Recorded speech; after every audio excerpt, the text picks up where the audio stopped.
Welcome, dear listener.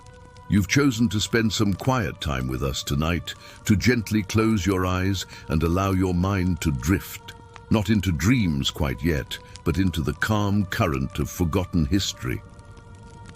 Tonight's story is about something often whispered about late at night, a curious tale that sits gently between fact and fiction. You've probably heard the name before, the Philadelphia Experiment. But we will not dive in with urgency or spectacle. Instead, like slipping into a warm bath, we'll immerse ourselves gradually in the world that birthed this strange tale. We'll start with the slow rhythm of life in a 1940s naval shipyard. We'll walk the decks. We'll feel the grease on the hands of machinists and hear the quiet tick of instruments long since silenced. And from there, we'll gently float into deeper waters. So, make yourself comfortable. The past is patient, and tonight it waits for you. Let us begin.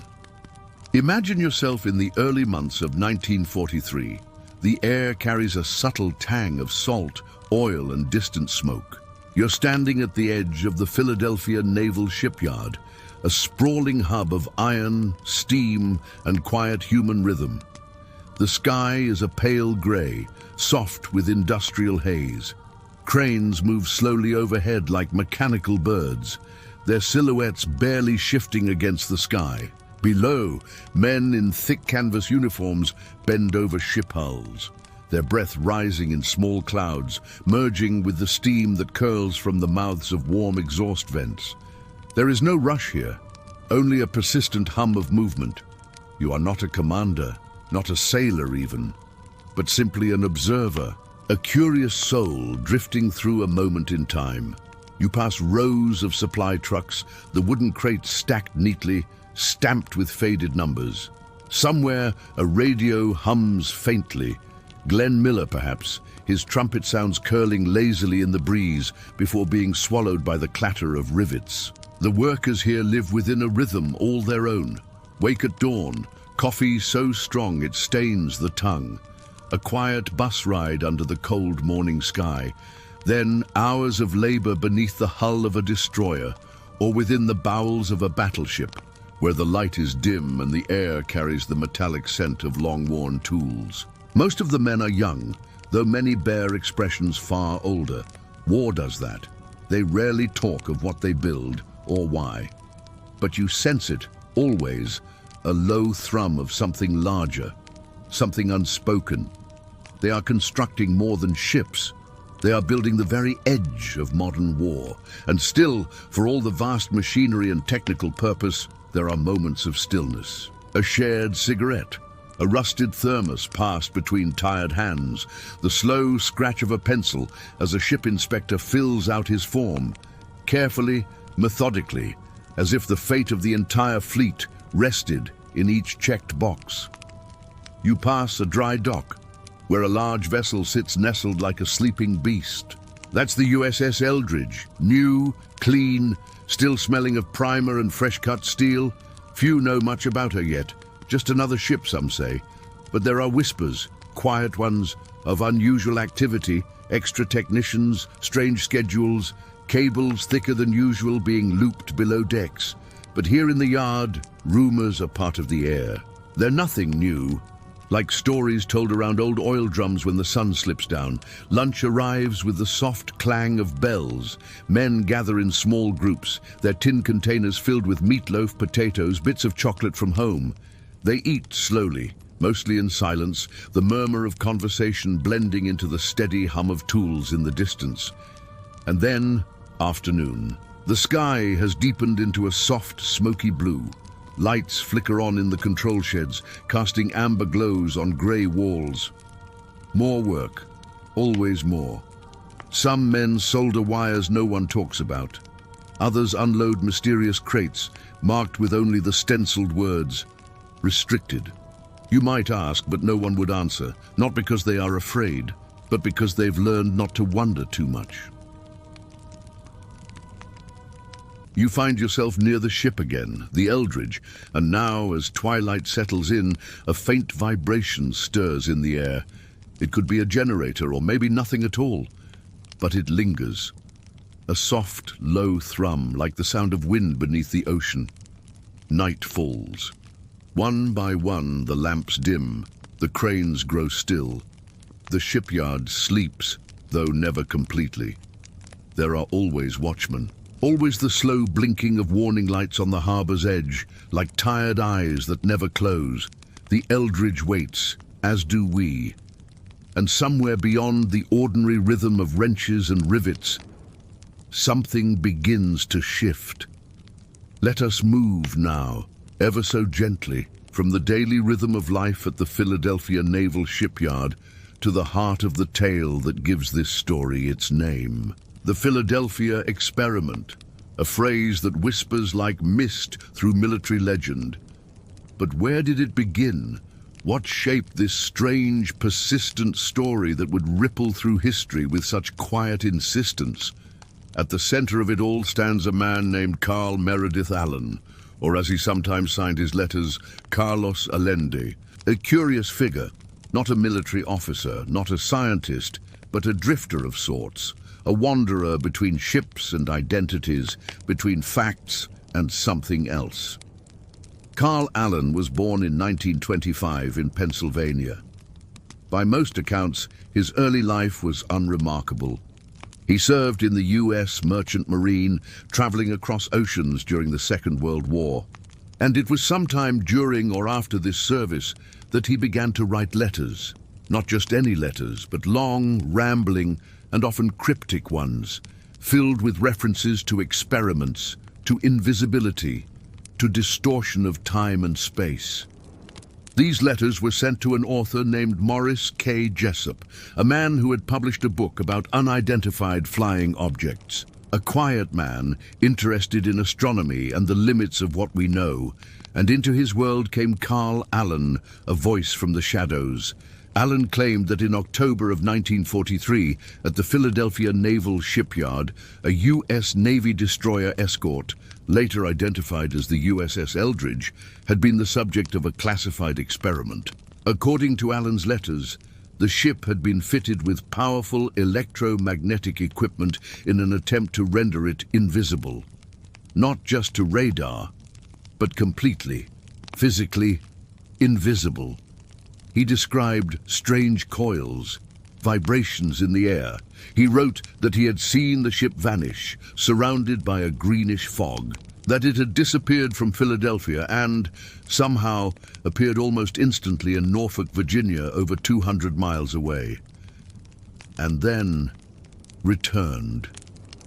The story grows more curious, and perhaps more dreamlike. Allen claimed that sailors suffered terrible consequences, that some were disoriented. Others, he wrote, became fused into the metal of the ship itself, though no one ever saw such things outside the pages of his letters. He described men driven to madness, some who simply vanished again, days or weeks later, as if touched by something the world was not meant to touch. These stories were never verified. There are no known records of such an experiment. The Navy denies that any such project ever took place. The USS Eldridge's logbooks do not place it in Philadelphia on the date Allen described. It was, according to official history, elsewhere entirely. But still, the story persisted. Allen would go on to annotate Jessup's UFO book with scribbled notes, strange pseudonyms, and bizarre commentary. The notes were mailed anonymously to the Navy. And the Navy, for reasons still unclear, produced several mimeographed copies of the annotated book. These came to be known as the Varro edition, named after the Texas-based company that reproduced them. Why did the Navy take an interest in Allen's ramblings? Were they simply curious about the anonymous correspondence? Or was there something that caught their attention, something quiet, something off-rhythm? As for Carl Allen himself, he remained an enigma. He appeared and disappeared. He claimed it was all true. Then he claimed it was all a hoax. Then he reversed himself again. His own testimony, like the ship in his tale, seemed to flicker in and out of visibility. He left no proof, no photos, no evidence, only words, scattered, inconsistent, and oddly compelling. Imagine him now, not in the midst of glowing experiments or secret labs, but at a bus stop in a small town, his collar turned up against the wind, scribbling in the margins of a second-hand book. A quiet figure muttering to himself, surrounded not by scientists, but by cigarette butts and the smell of old coffee.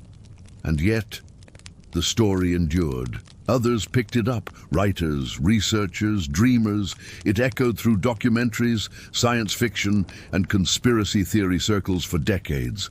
But it all started with a man no one fully knew. A man with no rank, no clearance, no verifiable access, just a pen and a story. Perhaps it was a warning or a metaphor, or maybe simply a lonely man's elaborate fiction, drawn from the stillness of long nights at sea.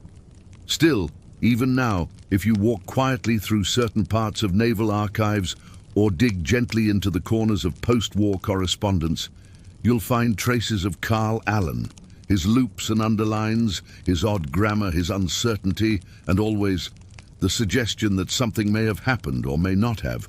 And now, dear listener, let us slip deeper still, from the murky borders of eyewitness and invention into the realm of mystery, archaeology, and cultural interpretation. What did people want to believe? What symbols did they assign to this tale of vanishing ships? Let's find out.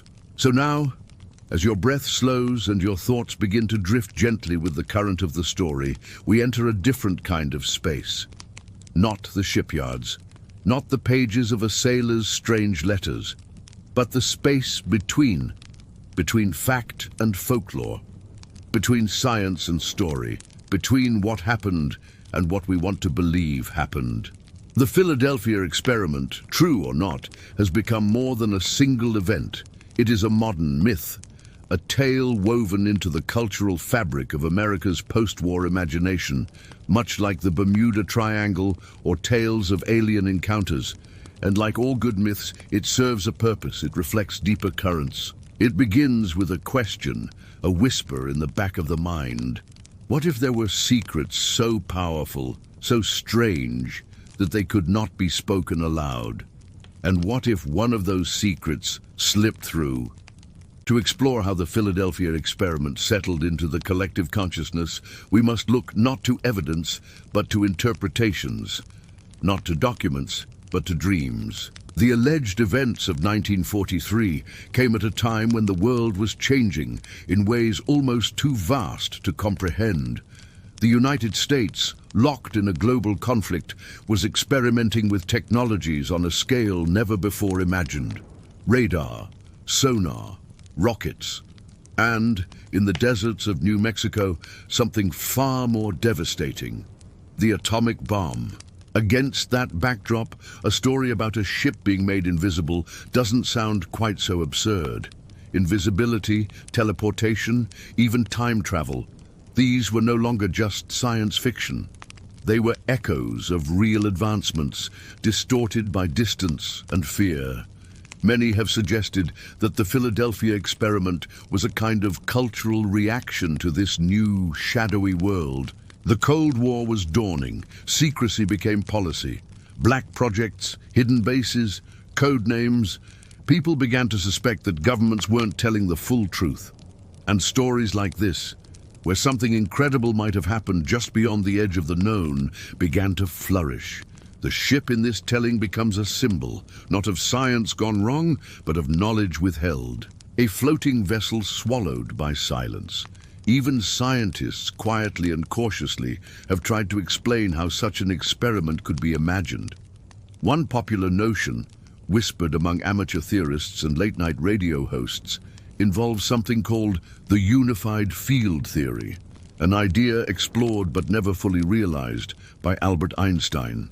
The unified field theory seeks to describe all the fundamental forces of nature, gravity, electromagnetism, and the nuclear forces, within a single mathematical framework.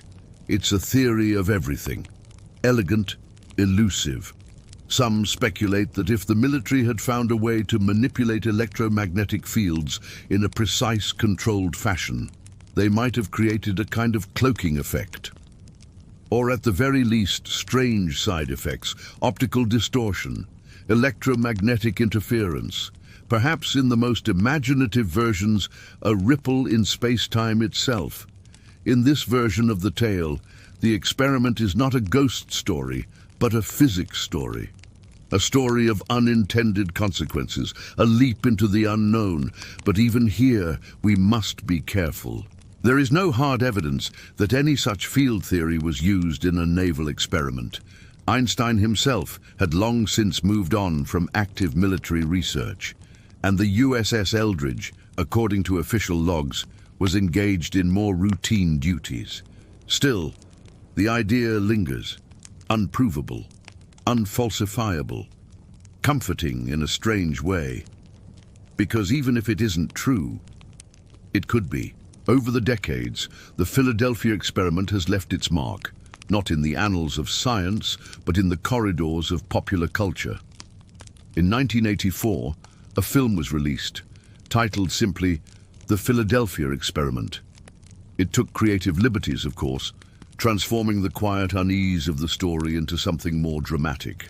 There were special effects, chase scenes, a love story. But at the center was the same idea, that somewhere in the 1940s, something beyond comprehension had taken place. Later, documentaries, some sober, others sensational, returned to the tale. Each time, they added something. A new witness, a new theory, a new connection to other mysteries, Montauk, Roswell, Area 51. The story became porous, shifting. You could see through it like smoke. And that made it perfect for a culture always seeking meaning in patterns, always asking, what aren't we being told? For some, the Philadelphia experiment became a metaphor for the fragility of perception, a way to think about the boundaries between reality and illusion. For others, it became a story of betrayal, of brave men experimented on without consent, of truth buried beneath redacted reports. And for still others, it became a kind of comfort, because stories like this remind us that the world may still hold surprises, that behind the closed doors of government buildings and old shipyards, something wondrous might still be waiting to be discovered. There is something ancient in the story, too. Across cultures and time, we find tales of people and places that vanish. From the lost island of Atlantis to the hidden city of Shambhala, from ghost ships like the Flying Dutchman to whole villages disappearing in the snow. The Philadelphia experiment echoes these myths, the ship that disappeared, the men who were never the same. It fits into a lineage of stories that suggest reality is not fixed, but can slip unexpectedly like a boat loosed from its mooring. Imagine, if you will, the ocean itself, vast, silent, capable of hiding almost anything. And imagine a ship, not wrecked, not sunk, but misplaced, as if reality for a moment forgot where it had left it. Such is the power of this story, not in its evidence, but in its possibility. And now, as we prepare to move once more, we shift our gaze upward, from the decks and corridors of destroyer escorts to the polished halls of power, from sailors in oil-streaked uniforms to admirals, engineers, and statesmen. Let us now explore the contrasting world, the elite, the decision-makers, and the social structures that defined the military-industrial world of the 1940s. What did they know? What did they want? And how did their vision of control shape the stories whispered below them? And now, let your mind drift once more, like a ship passing slowly through a thick morning fog. Let us ascend gently, away from the dockyards and radio rooms, and into a quieter, more abstract world.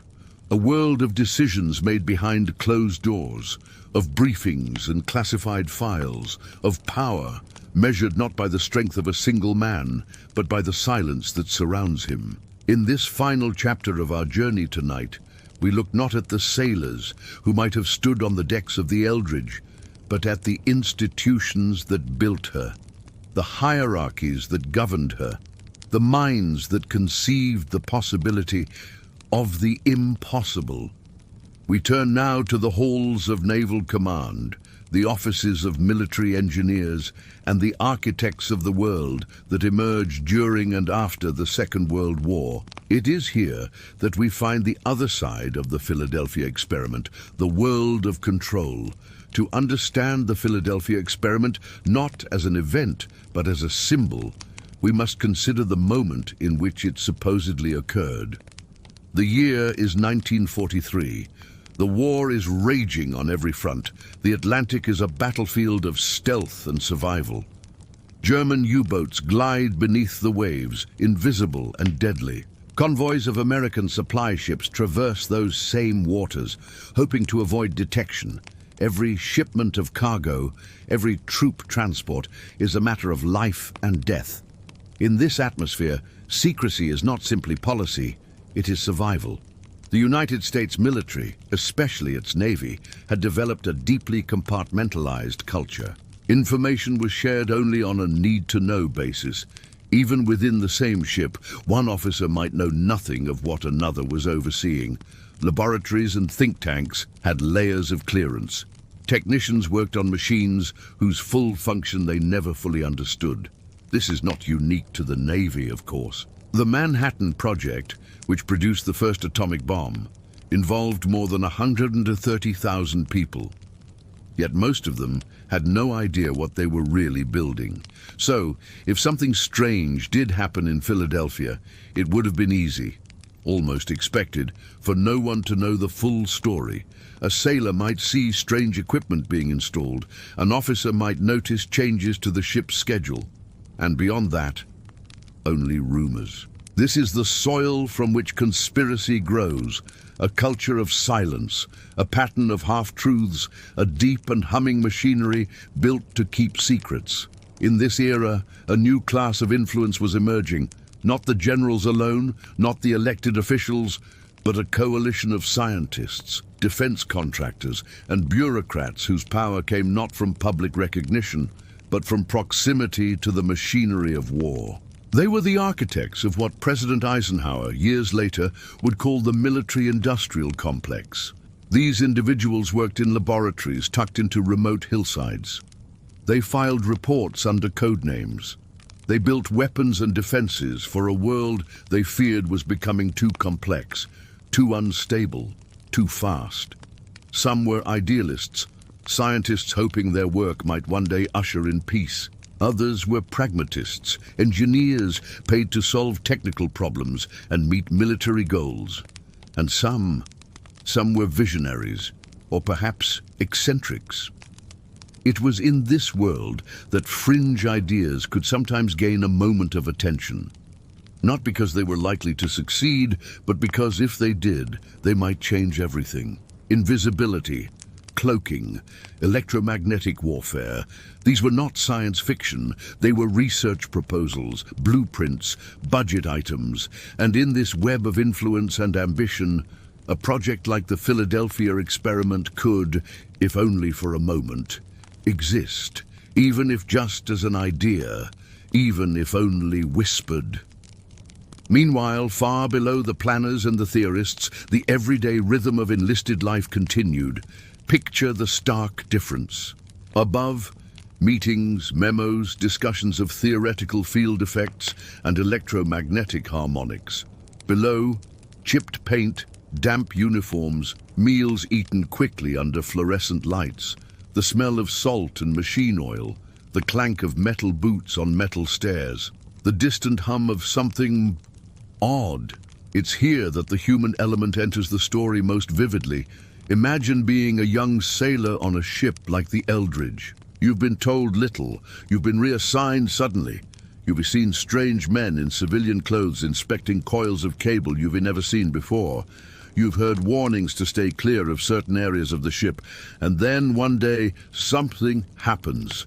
Perhaps there is a test. Lights flicker. There's a strange pressure in your ears. And afterward, people act differently. Some look nervous. Others whisper. A few men are transferred out quietly. The contrast is striking. Those who make the decisions rarely feel their consequences in the same way, and those who endure the consequences rarely know why they were chosen.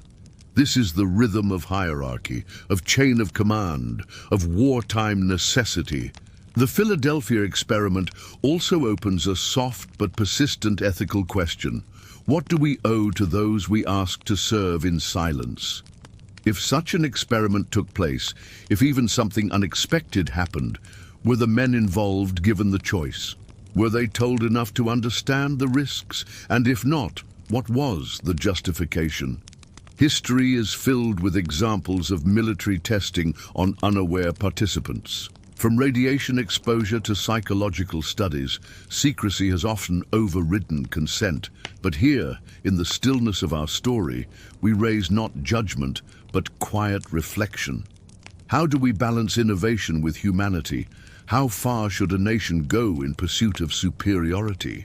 And when we bury knowledge under layers of security, what truths might we lose forever? In the decades since, the tale of the Philadelphia experiment has never quite left us. It resurfaces in documentaries, in novels, in online forums lit only by late-night screens. Its persistence speaks not just to curiosity, but to a kind of lingering unease, a cultural memory that something about the past remains unspoken. Whether or not the experiment happened as described, it represents a truth about power, that sometimes the most enduring stories are not written in official records, but in the quiet spaces between what we're told and what we wonder. And now, as this final chapter draws to a close, allow the story to dissolve softly into the quiet. The ship returns to port.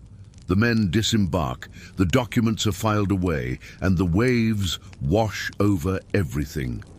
All that remains is a whisper, a possibility, a soft glow in the distance where once something shimmered.